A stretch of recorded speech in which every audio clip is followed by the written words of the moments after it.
حلوين، عاملين ايه النهارده؟ هنعمل حواوشي.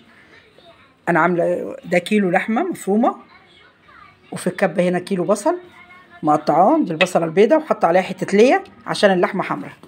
هنا فلفل اسمر هننزل عليها هنا كده فلفل اسمر.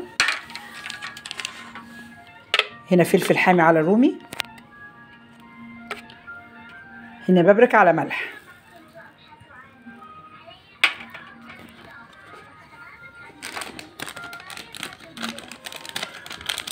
دي خلطة الحواوشي.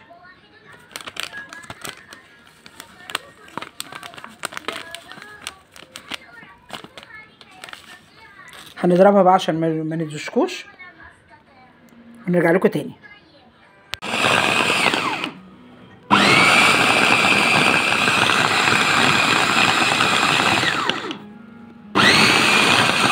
حطيت البصل اهو، ضربتها بالتتبيله بالفلفل بالحاجه كلها.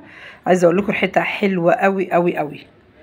هحطها بقى، مش هبيها كده في العيش على طول، هحطها كده قد ساعه في الفريزر، في التلاجة على الشبكه لحد ما تستريح شويه. لازم تستريح شويه وتمسك في نفسها شويه.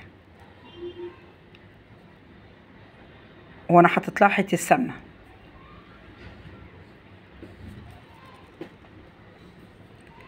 ريحتها هتجنن، حلوه قوي قوي.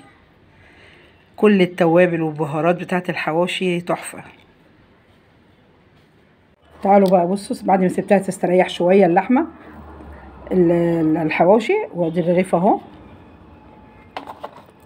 هنحطها بقى ونفردها فيها بقى، نعمل لها كرة كده ونفردها.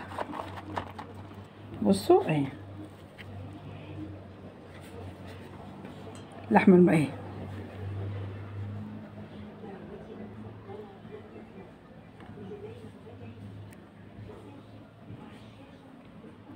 الحواوشي اهو.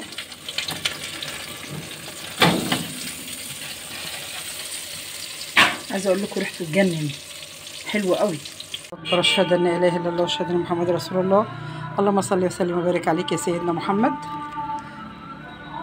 بطاطس اهو جنب الحواوشي، وبابا غنوج، ومكرونه بالوايت صوص اهوت،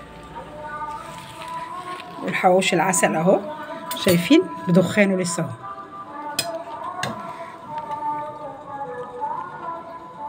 سلطه الطحينه. كل سنه وانتم طيبين.